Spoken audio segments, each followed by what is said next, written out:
ابو رجاء عمران بن تمیم نے بیان کیا اور ان سے سمرہ بن جندب رضی اللہ عنہ نے کہ نبی کریم صلی اللہ علیہ وسلم نماز فجر پڑھنے کے بعد عموماً ہماری طرف منہ کر کے بیٹھ جاتے اور پوچھتے کہ آج رات کسی نے کوئی خواب دیکھا ہو تو بیان کرو۔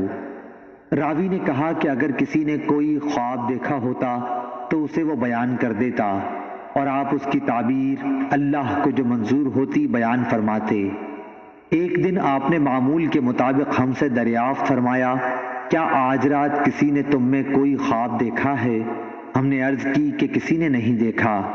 آپ نے فرمایا، لیکن میں نے آج رات ایک خواب دیکھا ہے کہ دو آدمی میرے پاس آئے، انہوں نے میرے ہاتھ تھام لیے اور مجھے ارض مقدس کی طرف لے گئے اور وہاں سے عالم بالا کی مجھ کو سیر کرائی۔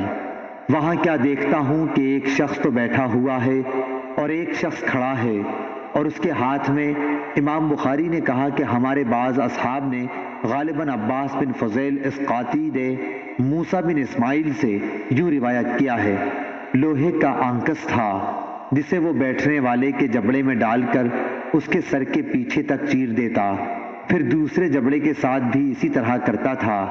اس دوران میں اس کا پہلا جبڑا صحیح اور اپنی اصلی حالت پر آ جاتا اور پھر پہلے کی طرح وہ اسے دوبارہ چیرتا۔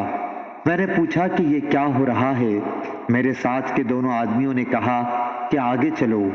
چنانچہ ہم آگے بڑھے تو ایک ایسے شخص کے پاس آئے جو سر کے بل لیٹا ہوا تھا اور دوسرا شخص ایک بڑا سا پتھر لیے اس کے سر پر کھڑا تھا۔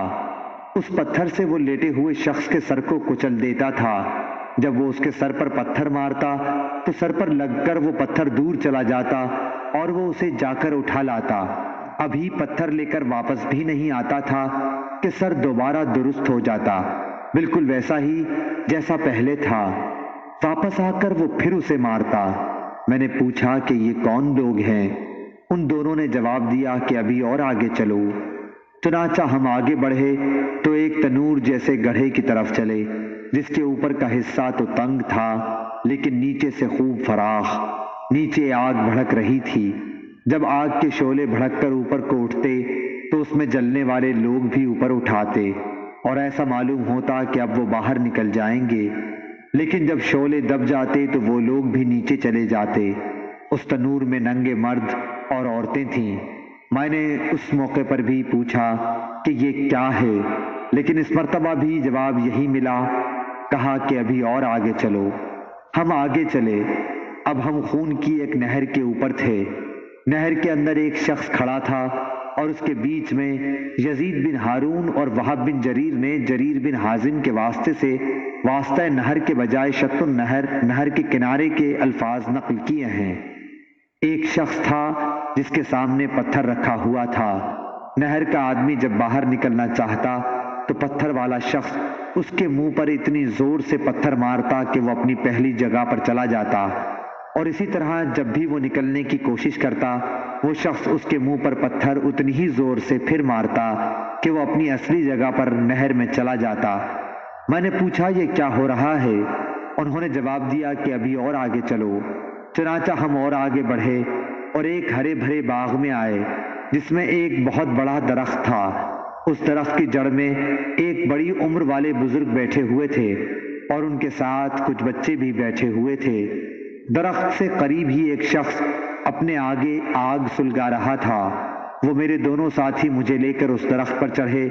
اس طرح وہ مجھے ایک ایسے گھر میں اندر لے گئے کہ اس سے زیادہ حسین و خوبصورت اور بابرکت گھر میں نے کبھی نہیں دیکھا تھا۔ اس گھر میں بوڑھے، جوان، عورتیں اور بچے سبھی قسم کے لوگ تھے۔ میرے ساتھی مجھے اس گھر سے نکال کر پھر ایک اور درخت پر چڑھا کر مجھے ایک اور دوسرے گھر میں لے گئے جو نہایت خوبصورت اور بہتر تھا۔ اس میں بھی بہت سے بوڑھے اور جوان تھے۔ میں نے اپنے ساتھیوں سے کہا، تم لوگوں نے مجھے رات بھر خوب سیر کرائی، کیا جو کچھ میں نے دیکھا اس کی تفصیل بھی کچھ بتلاؤ گے؟ انہوں نے کہا، ہاں، وہ جو تم نے دیکھا تھا اس آدمی کا جبڑا لوہے کے آنکس سے پھاڑا جا رہا تھا تو وہ جھوٹا آدمی تھا جو جھوٹی باتیں بیان کیا کرتا تھا۔ اس سے وہ جھوٹی باتیں دوسرے لوگ سنتے، اس طرح ایک جھوٹی بات دور دور تک پھیل جایا کرتی تھی۔ اسے قیامت تک یہی عذاب ہوتا رہے گا۔ جس شخص کو تم نے دیکھا کہ اس کا سر کچلا جا رہا تھا تو وہ ایک ایسا انسان تھا جسے اللہ تعالیٰ نے قرآن کا علم دیا تھا، لیکن وہ رات کو پڑا سوتا رہتا اور دن میں اس پر عمل نہیں کرتا تھا۔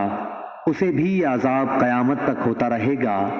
اور جنہیں تم نے تنور میں دیکھا تو وہ زناکار تھے، اور جس کو تم نے نہر میں دیکھا وہ سود خور تھا، اور وہ بزرگ جو درخت کی جڑ میں بیٹھے ہوئے تھے وہ ابراہیم علیہ السلام تھے، اور ان کے ارد گرد والے بچے لوگوں کی نابالغ اولاد تھی۔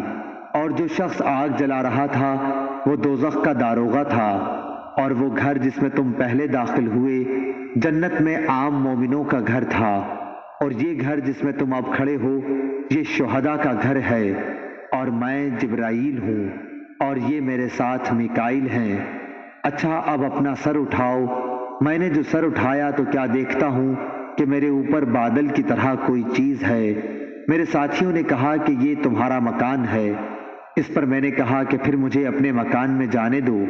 انہوں نے کہا کہ ابھی تمہاری عمر باقی ہے جو تم نے پوری نہیں کی، اگر آپ وہ پوری کر لیتے تو اپنے مکان میں آ جاتے۔